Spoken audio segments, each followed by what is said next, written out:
Encontrar un problema para solucionar en el mercado es una tarea difícil. Además, luego de haber encontrado ese problema, tenemos que ir a buscar el tan anhelado y el famoso Product Market Fit. Todo eso y mucho más en este capítulo en el que hoy traemos como invitado a Andrés Escobar, el Product Owner de Detecta, una empresa enfocada en la logística en México. Cuando hablamos de producto y bueno, de cualquier proyecto en general, producto, servicio y demás, siempre decimos, ok, ¿qué problema quieres resolver? ¿Qué valor le estás entregando al usuario? Y para abrir este capítulo voy a empezar con una frase que últimamente he visto mucho en Instagram y es: no le preguntes a un niño qué quiere ser cuando sea grande, sino pregúntale qué problema quieres resolver en el mundo. Y hoy que estamos los dos metidos muchísimo en el área de producto, quiero que nos pongamos un poco quizás filosóficos, porque a la final creo que esto se vuelve también algo bastante de pensar y que a la final es muy relativo a cada industria en cómo encontramos esos problemas para solucionar la vida de la humanidad. Entonces,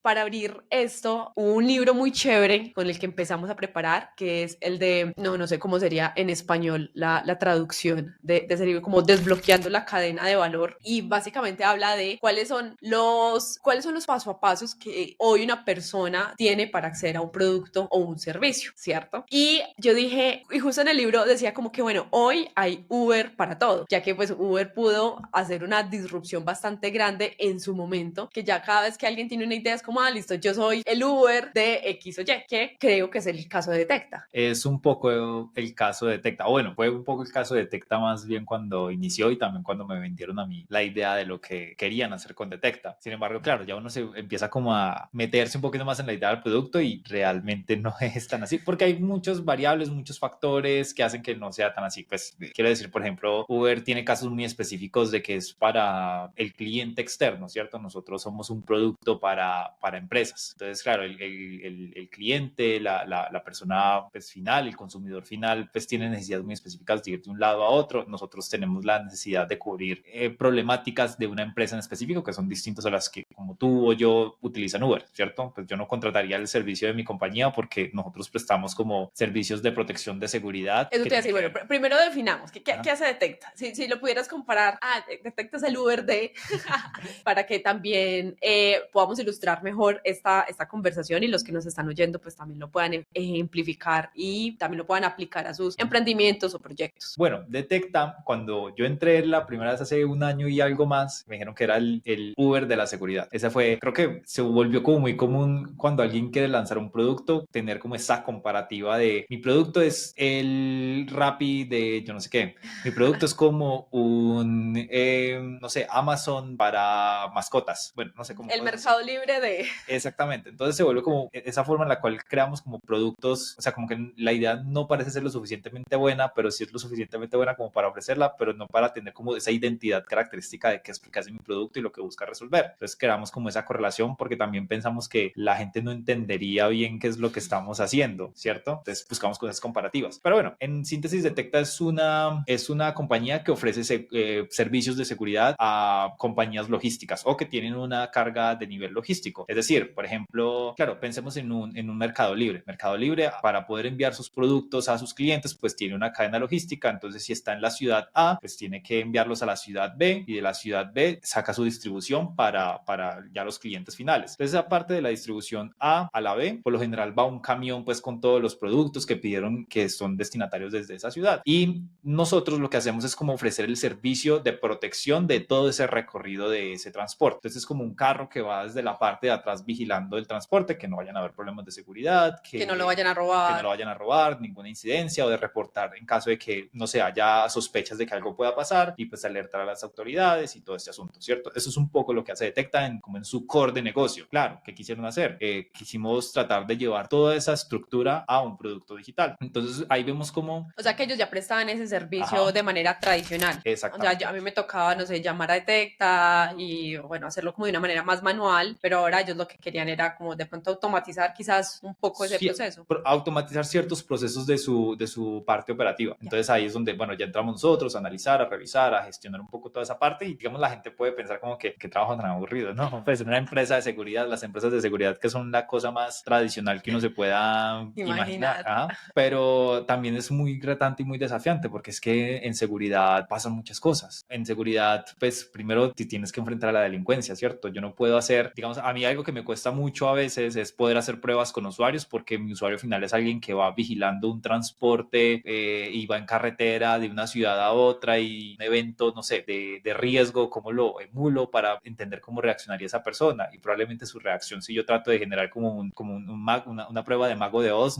pues no me generaría como la misma impresión que él pueda tener, y la presión podría tener al poder realizar como ese tipo de pruebas. Pero claro, ellos quisieron como automatizar todo eso, también un poco el diálogo, porque si hay muchos procesos de corroboración y de verificación de datos y de transparencia que se hacen manualmente, y eso genera un desgaste y una carga operativa bastante alta. Entonces ahí es donde entra un poco pues, la operación tecnológica que estamos haciendo, y ese cambio, esa transformación digital de empresa tradicional a una empresa un poco más tecnológica. ¿Tú dirías que esta necesidad surge más por el usuario o por la empresa? Y lo digo porque hay algo interesante desde la teoría, y es como que pensemos en, listo, si estamos teniendo en cuenta el libro, listo, la cadena de valor del usuario. Entonces pensemos en Detecta. Listo, entonces entonces vamos a mirar cada punto de interacción que tiene ese usuario. Entonces, bueno, el usuario llega, contacta a Detecta, le da toda la información que necesita, la fecha, además, se agenda el servicio se hace y bueno, y se cumple, ¿cierto? Y algo como que dentro de cómo encuentro yo esa innovación o cómo encuentro yo nuevas maneras de aportarle valor a mi cliente, es como ver cada uno de esos puntos, ¿cierto? De inflexión o de contacto o de interacción, y decir,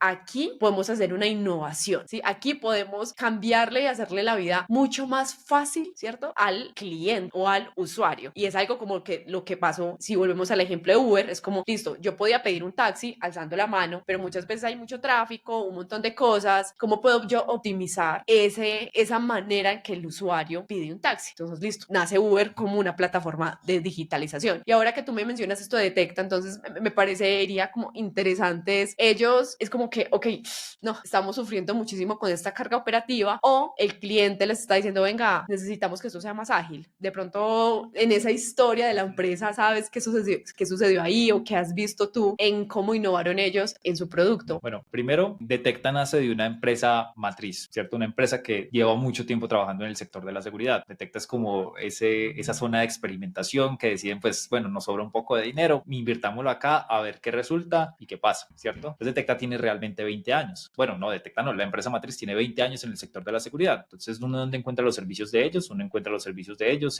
por ejemplo, en las líneas de tren, ¿cierto? En las estaciones de trenes en México, o en algunos centros comerciales, o prestando como, eso se llama vigilancia intramuros, ¿cierto? Todo, si los guardas de seguridad que vigilan un centro comercial, probablemente sean de esta empresa matriz de Detecta. Pero algo que sí es pues comprobado, y que creo que es evidente que toda empresa necesita hoy, es esa clic hacia lo digital. La empresa que no haga clic hacia lo digital hoy día y en los próximos años, pues definitivamente o va a sufrir muchísimo más, porque probablemente nazcan otras pequeñas empresas que se aprovechen de eso, o si no hacen esa transformación, pues claro, su mercado empieza a quedarse más atrás, los clientes empiezan a buscar otras alternativas, o sienten que sus procesos no son tan óptimos, y a buscar pues bueno, otras formas, y probablemente eso afecta. Entonces ellos, como ya tienen 20 años de seguridad, un poco también del contexto de la historia que tengo, fue como que el dueño, por ejemplo, de esta seccional dijo, la empresa era el papá, y dijo, tengo una idea, ¿cierto? Vamos a empezar a probar esto, quiero intentarlo a ver qué, y si funciona, pues lo juntamos a la empresa grande, si no, pues bueno, lo que pasa. Lo experimentamos. Ajá. Y pues resulta que el producto funcionó. El producto era esto, ¿cierto? Prestar vigilancia a estos camiones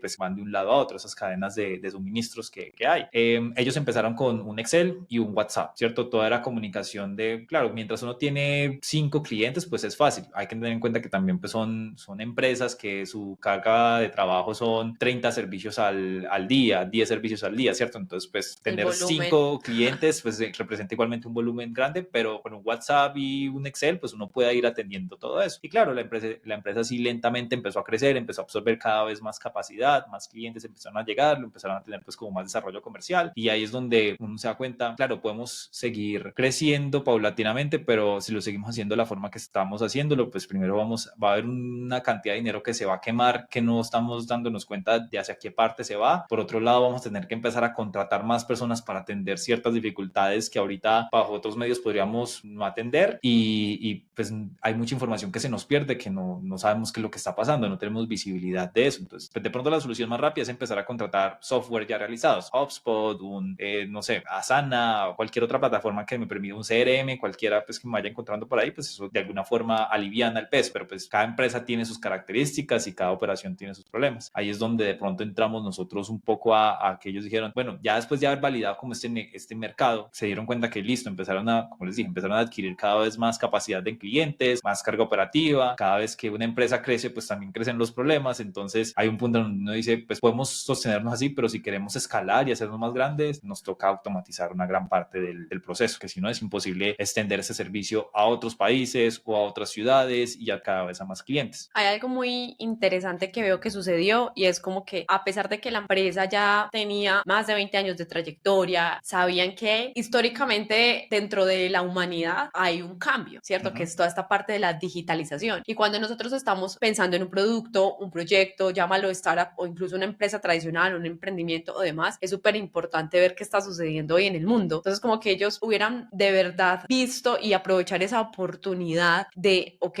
aquí hay algo, la gente se está digitalizando. Nosotros somos súper tradicionales. Tenemos que hacer algo o nos morimos. O si no les pasa a lo que le pasó a Blockbuster, ¿no? Listo, o sea, Blockbuster venía súper tradicional, Internet venía creciendo, nace Netflix, les llega la oportunidad, Netflix a la puerta de Blockbuster como, ¿qué hubo? Vea, tengo esto, hagamos esto, modernicémonos. No quiero. Pues bueno, ya sabemos en qué terminó Blockbuster, ¿cierto? Entonces como que el hecho de yo entender qué sucede hoy con el mercado, eso también es un indicio de cómo yo le puedo dar valor a mi cliente.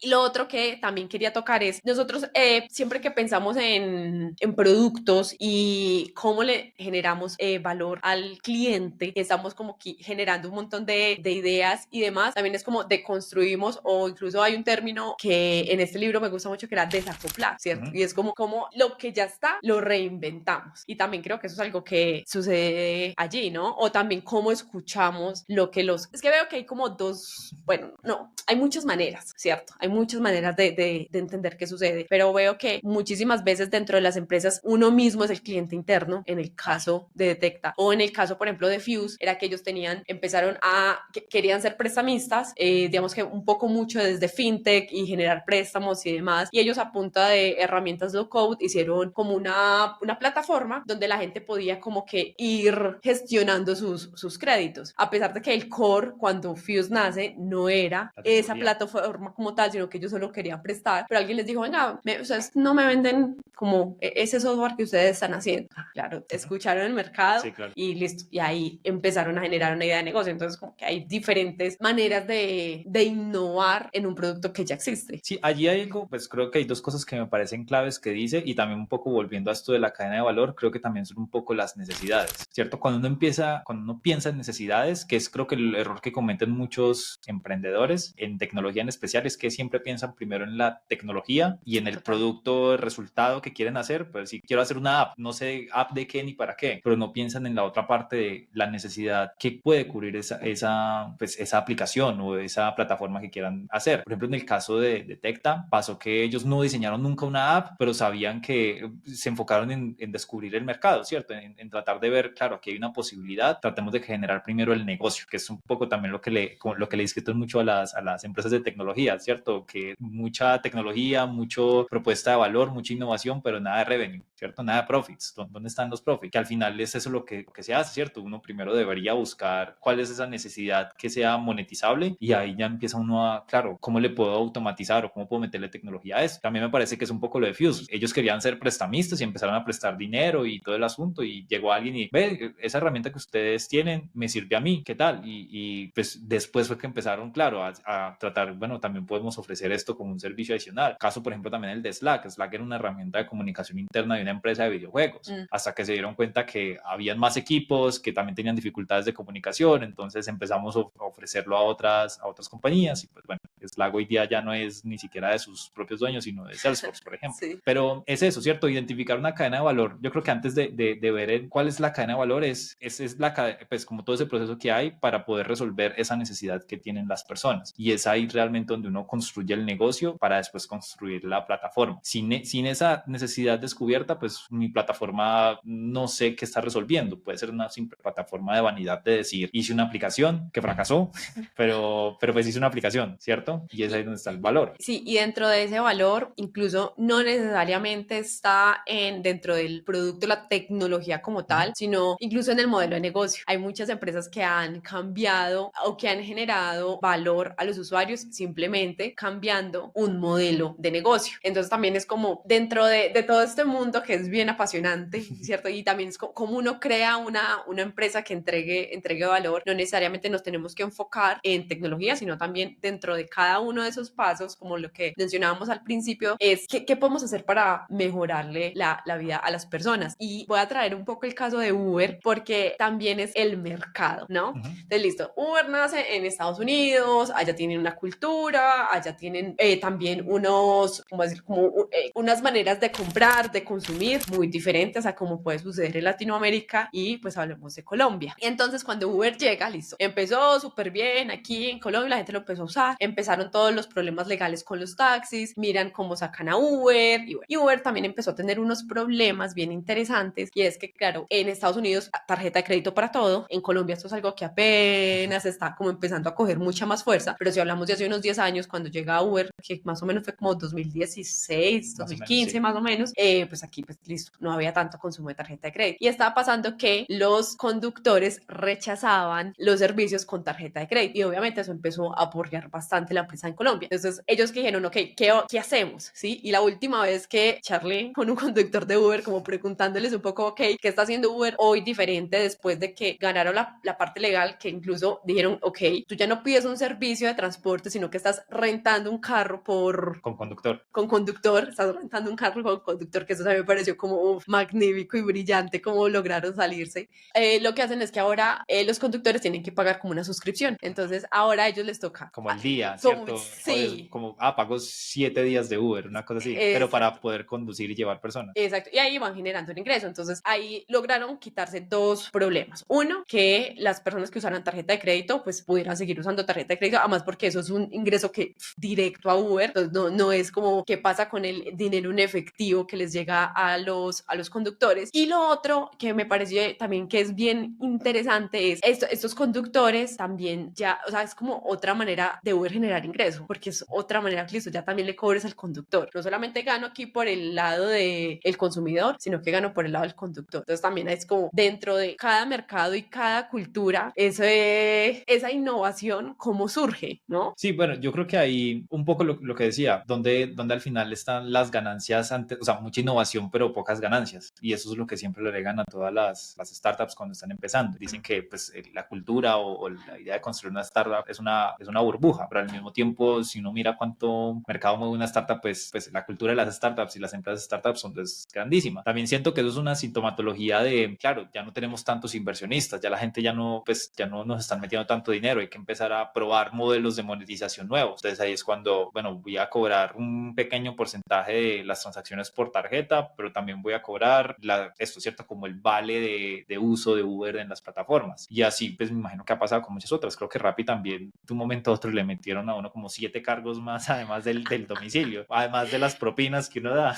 Entonces, pues creo que igual son estrategias de decir, tenemos que demostrar de alguna forma que esta empresa que alguna vez recibió tanto dinero de otros inversionistas, también puede generar dinero por sí sola y puede subsistir. Pero de alguna vez es un efecto colateral, pero también creo en eso que hay mucho del propio pues, diseño de productos, ¿cierto? Al final la empresa, pues uno no puede vivir del dinero de otros hasta cierto punto, ¿cierto? Entonces creo que también es muy valioso tratar de construir desde esa parte, ¿cierto? Cómo yo valido mi modelo de negocio y lo innovo también para que pues, el negocio sea rentable y siga creciendo. Y es algo que se van a enfrentar todas las empresas. Y además, o sea, que son varias sí. vertientes y como varios pasitos en esto y que a la final no es algo lineal, es como puede ser cíclico o de subidas y bajadas, bueno, eso es como, pero lineal no es. Y cuando estamos generando, listo, nosotros queremos generar un valor al usuario, que queremos encontrar ese producto o ese servicio, encontramos esta falencia aquí que está sucediendo y mucha gente lo quiere y lo necesita. Y entonces ahí también empezamos a hablar, ok, yo estoy identificando esta necesidad, ¿sí? Y ahorita, ok,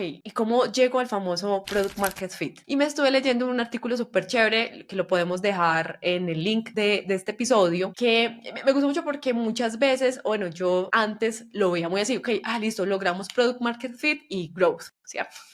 Pero ese product market fit también se habla mucho de, no es como cuando tú llegas y alcanzas una medalla y listo. A la final tú encuentras esa necesidad que mucha gente quiere, pero cuando tú la suples, ya tienes que mejorar esa necesidad. Entonces, digamos que se va volviendo como más grande. Entonces, decía, listo, necesitamos o expandir más mercado, abarcar más mercado o seguir innovando en ese producto que estamos haciendo. Entonces, el caso, ahorita que mencionabas Rappi y que ellos han estado evolucionando su producto un montón. O sea, ellos empiezan, estuve como yo dije, ya si yo me acuerdo cómo empezó, porque yo del Rappi que yo me acuerdo era como de restaurantes ya directamente. Pero cuando ellos inician, ellos eran como una empresa de despensa, como una tienda. Ajá. Y querían mejorar los tiempos de entrega. Básicamente hacer entregas en 60 minutos. Eso era como nació Rappi. Y ya casi 10 años después, Rappi ya tiene Rappi Travel, Rappi Favor, Rappi Turbo, Rappi Cuenta. Y pues como que, o sea, a mí me encanta Rappi porque soy como usuaria de Rappi en todo. Creo que uso casi que todos sus productos y servicios. Pero también me encanta la manera en que fueron abriendo verticales para ir transformando ese producto. Y algo que ellos todavía hacen mucho, ya que soy usuaria de Rappi, es como que te tiran la encuesta, como, ven, ¿qué te ha parecido este producto? ¿Lo recomendarías? ¿Por qué? Si siempre están escuchando, haciendo esto y buscando sobre la historia, decían que ellos al principio,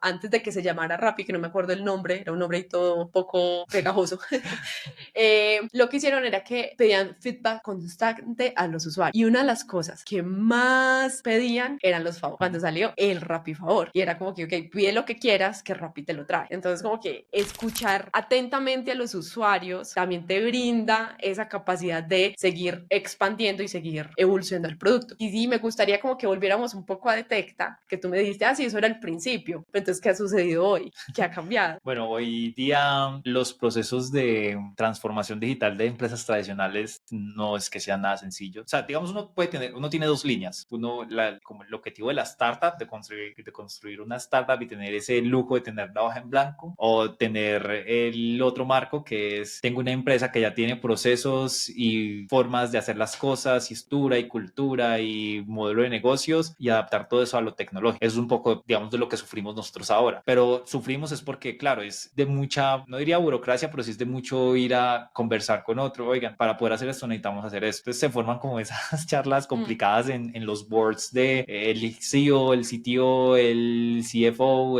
todo el mundo ahí. No, pero es que no lo podemos hacer porque se nos van los clientes. No, es que no lo cierto. Es un poco también, claro, es gente que construyó todo su modelo tradicional, toda esa estructura de una forma y cobrada, pues así les ha funcionado hasta el momento, pero a veces esas formas tradicionales no se adaptan tanto a la forma como de pronto concebimos tecnológicamente cómo ha funcionado y cómo también buscamos escalar. Pasa mucho que en empresas tradicionales, en empezar cuando es pues de business to business, los servicios se acoplan a cada negocio, porque cuando uno tiene un business to business, pues no está preparado para que sus clientes sean muchos negocios, sino pues unos poquitos, pero que el ticket sea alto. Pero cuando uno quiero business to business, pero también quiero que sean muchos negocios, pues claro, uno tiene que empezar a estandarizar procesos, tiene que empezar a que el cobro sea fijo y sobre ese fijo empiecen a haber, no sé, recargos o alguna que otra cosa. Entonces ahorita pues tratar de preservar todo eso y hacer esa transformación creo que es un poco lo que nos ha costado, pero eso no quiere decir que igual no haya como un proceso tecnológico, ni no haya un reto, ni la empresa sea menos tecnológica porque no hemos podido como adaptar o llegar como a un acuerdo conciso. Es un trabajo de alguna forma que hay que hacer y pues probablemente en ese proceso uno tiene que sacrificar, claro, se nos pueden ir unos clientes a costa de poder tener la posibilidad de recibir 10 más, ¿cierto? Entonces también es un costo que uno tiene que analizar, pues en ese caso cuando ya es una empresa un poco más consolidada. Cuando uno tiene una startup uno sí puede salir y hacer cuatro productos. Queme los clientes que necesite.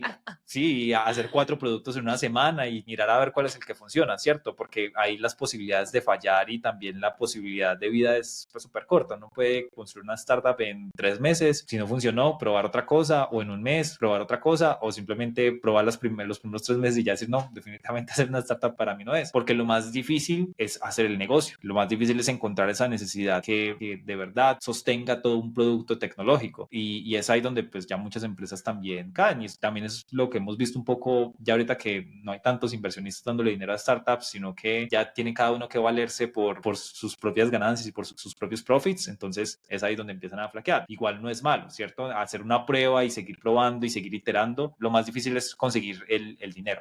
O sea, que la gente quiera pagar, porque tu servicio sea tan bueno que la gente quiera pagar. Y esa es la clave, ¿cierto? Cuando uno está empezando, por lo generar estos negocios uno piensa como en un macro producto que hace un montón de cosas. Por ejemplo, en el caso de Detecta, nosotros queremos simplemente ofrecer servicios de seguridad a logística, ¿cierto? Nosotros nos vamos a asegurar de que cuando tú nos llames haya un carro detrás vigilando ese transporte. Ese es nuestro producto o nuestro servicio, bien, ¿cierto? Y en cambio pasa con otra gente que está queriendo empezar, es como, claro, yo quiero hacer un coso de domicilios, pero que al mismo tiempo la gente reciba el dinero por ahí y que ellos puedan llevar el dinero hacia otras partes y que cuando se devuelva, bueno, no sé, hagan muchas cosas, pero que también el dinero lo reciban por tarjeta de crédito. Entonces no se entiende, es una empresa de deliveries, es una empresa de fintech para restaurantes, Sí. pero también quiero que los restaurantes tengan, bueno, no sé, otro tipo de infraestructura, entonces se vuelve muy complejo desde ese punto. Allí es donde uno tiene que ser pues como muy preciso con lo que quiere. Si tú, la idea un poco de lo que decías de Rappi, uno primero encuentra ese core, ese producto que me hace introducir al mercado y que me da sostenimiento, y una vez yo tengo ese producto que me da sostenimiento y que me da core y que por el cual la gente ya puede pagar, expandir. empiezo a fidelizar, y esa fidelización es empezar a generar otros subproductos, empezar a expandirme, empezar a llegar a otras regiones, y eso es un poco lo que uno quiere también con una startup, ¿cierto? Encontrar esa necesidad primaria, expandirlo y regarlo lo más que se pueda, y después empezar ya a expandir el negocio a otras líneas comerciales, a, bueno, a otras propuestas, a otros experimentos. Ahí eres como eso, tú tienes dos opciones, pero digamos que no son dos opciones que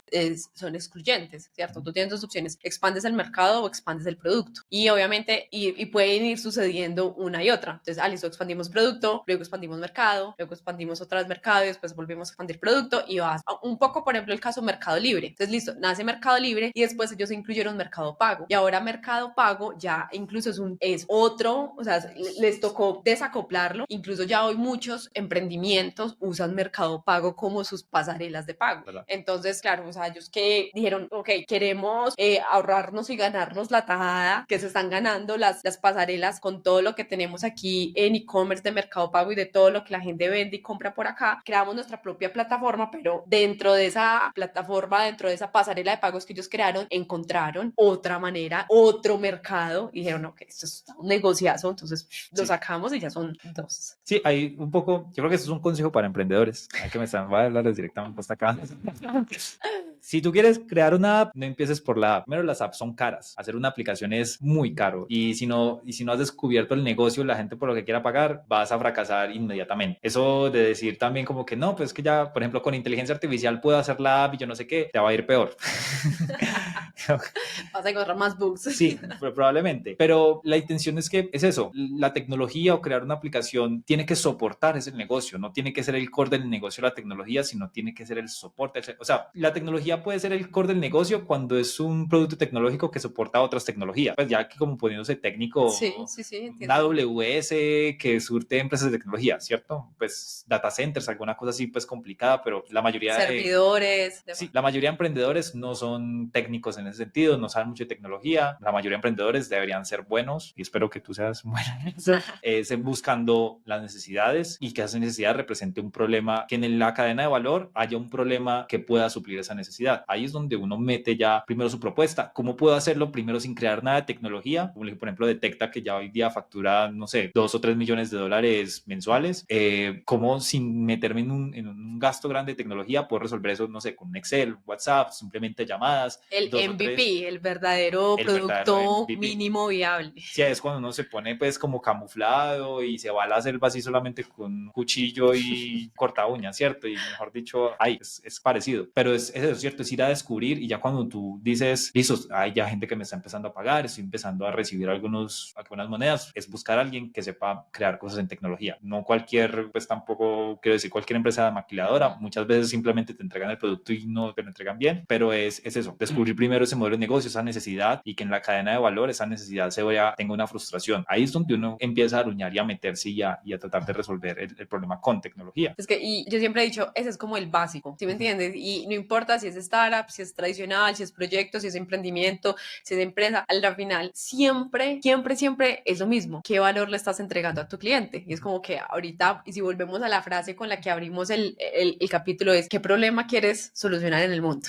¿Cierto? Es como, okay, ¿cómo quieres hacer hacer que la humanidad sea un poquito mejor. Y pues para eso obviamente hay muchísimos caminos, bastantes libros de producto, bastantes libros sobre encontrar valor y demás que le van a ayudar a uno a encontrar o a innovar en este tipo de proyectos que pues, obviamente se vuelven supremamente apasionantes. Sí, hay una cosa, por ejemplo, cuando me miraron las notas de este episodio, yo te pusieron el ejemplo de Netflix, ¿cierto? Y cómo Netflix pues había casi que acribillado y aplastado y pisado a Blockbuster, ¿cierto? Pero si uno se pone a ver, ellos atacaban la misma necesidad, ¿cierto? Ahí es donde dice como que si otra persona ya resolvió el problema que tú estás resolviendo, eso no quiere decir que no haya oportunidad en ese proceso, que tanto Blockbuster como Netflix la necesidad era ver películas, de alguna forma. De pronto Blockbuster era más como, claro, mi objetivo es más como entregar y alquilar películas y todo eso, pero el de Netflix al final era, claro, quiero el mismo modelo de negocio, la gente al final hace lo mismo, que es ver películas, y es donde uno ahí se pone a indagar, qué es lo que la gente de verdad dentro de toda esa cadena hace, ¿cierto? Dentro de esa cadena de valor, ambas suplían la misma necesidad, que la gente pudiera ver películas. Sí, pero hay algo ahí interesante y es que para Blockbuster a ellos se les volvió fue más rentable las multas que la misma solución de alquilar DVDs, ¿cierto? Entonces, claro, llegó Netflix y es como, bueno, en un momento, ustedes no están ya resolviendo el problema original, entonces yo creo que también por eso es que Netflix llega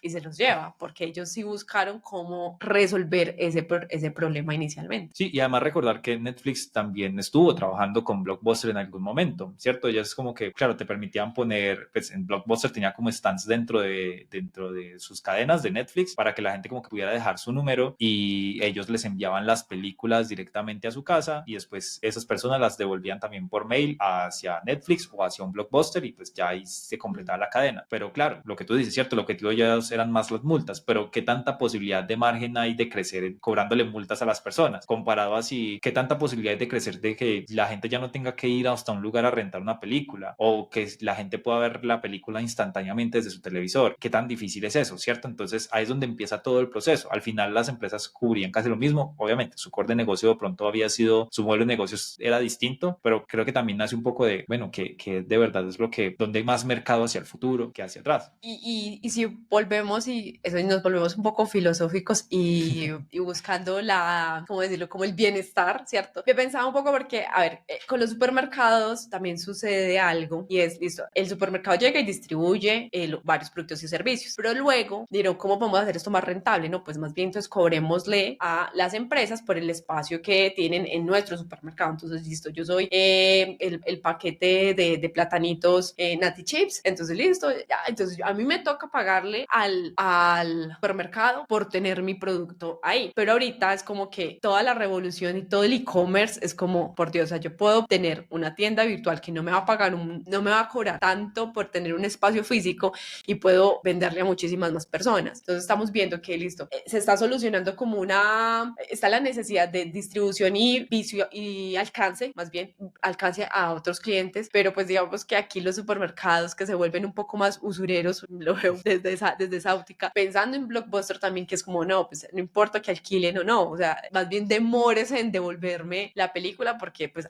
eso genera un margen más grande para mí, pero a la final están lastimando a sus clientes. Entonces, cuando llega algo que realmente viene y busca un bienestar o alguien que, ok, esto aquí, en este punto de esta cadena está generando ruido, maluquera en alguna de las partes, ya es cuando revoluciona y se vuelve muy bueno. Sí, yo creo que la clave, y eso también como consejo para todos los emprendedores, uno puede tener una idea de construir algo para resolver un problema, ¿cierto? Uno puede tener, digamos, la razón por la que yo decidí emprender, pues digamos que alguien se diga, yo no he emprendido en ese momento, no lo estoy diciendo por mí, pero digamos que un emprendedor se dice, yo decidí emprender porque este problema que tengo yo lo tienen también muchas personas y ese es el trabajo. A veces esa puede ser la motivación inicial y así puede empezar el negocio, pero eso no quiere decir que al final de todo el proceso o en una parte de todo el proceso eso se va a desacoplar y tu negocio ya no va a haber resuelto esa necesidad. Puede ser la forma en la cual tú adquiriste los primeros clientes y ese conocimiento es como, sí, esa primera atracción, porque es muy probable, o sea, si tú miras los supermercados en el caso, probablemente el negocio de los supermercados no sea vender productos. Por ejemplo, el negocio, no sé, de un Carrefour o de un Éxito o de pues cualquiera,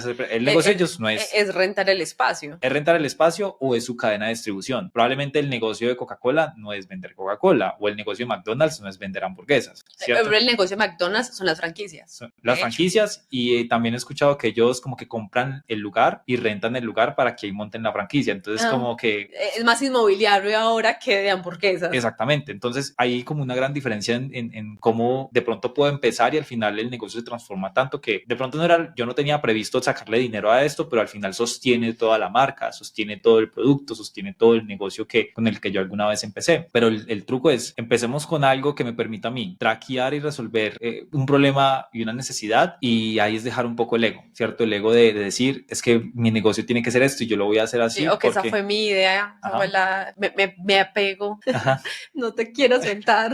Y tiene que funcionar así tal cual como yo lo digo, porque es que así me funciona a mí, así es como yo lo haría. No, también es desacóplate de eso y empieza a escuchar a la gente. No, si me está sirviendo, no, empieza a preguntarles. Y eso es también una tarea de muchos CEOs y un problema también que yo veo de muchos CEOs y de muchos emprendedores o gente que está creando algún tipo de proyecto de empresa, es de preguntarle más a las personas qué es lo que les gusta, qué es lo que les parece bueno de su proyecto, y es ahí donde se mete un poco como esta mentalidad de diseñador. Yo creo que uno sabe qué tan bueno es un CEO y qué tan bueno es un CEO creando producto es por qué tan frecuentemente le pregunta a sus clientes, a sus usuarios, qué es lo que les gusta y qué es lo que no está bien de su plataforma. Más por lo que no está bien que por lo que está bien, porque no puede vivir bajo la vanidad de que no, pues sí están entrando tantos y dejarlo ahí, pero es siempre buscar qué es lo que está funcionando mal. Con lo que está funcionando mal es donde uno empieza a hacer crecer el negocio y a irlo transformando y a buscar otras posibilidades. Y para ir ya cerrando nuestro capítulo, también es, o sea, lo que hablamos un poco del ejemplo de Rappi, o sea, ellos empezaron a escuchar a sus clientes, entonces, y siempre desde toda la parte de diseño de producto, desde todo lo que tiene que ver con la experiencia de usuario, del UX, siempre es como todo centrado en el usuario, y no es solamente el diseño de la plataforma y cómo el usuario le hace clic a X o Y, es cuál es ese dolor que el usuario realmente quiere resolver. Entonces, dentro de toda nuestra charla y dentro de todas las diferentes lecturas que podamos hacer sobre producto, a la final es escucha a tu cliente. Hay muchas maneras de donde escucharlo. ¿Y qué es lo que tenemos que tener en cuenta? Bueno, es como ese proceso donde está el problema que queremos resolver. Entonces, bueno, si volvemos un poco a lo de Netflix, que queremos resolver cómo la gente alquila películas, bueno, ¿qué están haciendo hoy? Miramos qué están haciendo hoy y podemos ya entrar y preguntarle a esas personas que hoy están resolviendo eso, y eso nos va a dar luces en dónde podemos innovar, ya sea en el modelo de negocio, ya sea desde la misma manera en cómo ocurren las cosas, ya sea haciendo una transformación de plataforma o de tecnología, pero pues lo más importante es escuchar al usuario. Bueno, ¿alguna conclusión adicional? Sí, yo creo que pues esa es la clave, ¿cierto? Uno dentro de las cadenas de valor, un poco pues remitiendo a donde comenzamos, como haciendo pues como ese recap de todo lo que hemos hablado, es que para identificar la cadena de valor de un producto, pues uno tiene que identificar primero cuál es la necesidad que se está resolviendo. Y claro, tú allí haces ese user flow o ese flujo de usuario de todos los puntos de contacto que tiene esa persona, identificas dónde está esa frustración. Y ahí ya no es tanto de empezar a idear un montón de cosas, sino empezar a probar una solución que sea muy puntual. Y ten siempre como compañero fiel y pues amigo, mejor amigo y casi que hasta guardado en los contactos de llamadas de emergencias pues, al usuario, ¿cierto? Es siempre estarse comunicando con él, es escucharlo a él, porque incluso creo que es la tarea más difícil. O sea, uno dice, bueno, le voy y le hago una entrevista, hablo con él me dice qué es lo que no le gusta, qué es lo que sí le gusta, y me voy para la casa y hago caso omiso y sigo haciendo el producto como pues a mí bien me parezca, porque creo que así es mejor y el usuario está equivocado. Y es esa parte, ¿cierto? Uno dice que empatizar con el usuario es también ponerse un poco como en los zapatos de él, y a veces sí, a veces ni tanto. Es que incluso al saber los problemas que tiene el usuario, las dificultades que tiene el usuario, entonces la cadena de valores, incluso ir más allá y identificar por qué es que él tiene esos problemas, ¿cierto? Ya no es solamente quedarse, no es que el usuario dice, no es que no me gusta el color rojo, pero entonces uno empieza a ir, pero ¿por qué no te gusta el color rojo? ¿Qué es lo que pasa? Que ese color, no, es que de pronto cuando estoy en este punto se mezcla con una imagen que se pone debajo y pues no me deja ver bien el color, entonces no sé dónde hacer clic, ¿cierto? Pues pueden pasar esas cosas y nimiedades que uno dice, pero no le va a gustar el color rojo, pues qué estupidez. Pero claro, detrás de un no me gusta de un usuario hay todo un trasfondo y todo un mundo de qué es lo que está pasando. Ahí les puedo pasar una metodología que a mí me gusta mucho y creo que es la más valiosa y la que más me ha impulsado a mí como a tratar de entender necesidades, y es la de Jobs to be done. Al final, ¿cómo es que un usuario resuelve? O sea, ¿por qué es que el usuario está haciendo lo que hace? ¿Cuál es esa tarea que el usuario quiere resolver? Y se las dejo como tarea. Que de pronto ya para que hablemos en otro podcast de cómo es Jobs to be done, cómo se aplica y cómo se hace, por ahí hay cosas muy, muy chéveres, pero es eso, ¿cierto? Es una entrevista donde tú indagas y vas lo más a fondo que puedas dentro de esa necesidad y dentro de ese no me gusta o quiero otra cosa. Listo, muchísimas gracias. y nos vemos en un próximo capítulo de A5X. Listo, nos vemos. Nos vemos en el próximo capítulo de A5X, donde vamos a hablar sobre estrategia. Es decir, luego de que ya definimos cuál es el producto que va a solucionar cierto problema en el mercado, ahora necesitamos es definir cuáles son las tácticas que nos van a llevar a esa meta.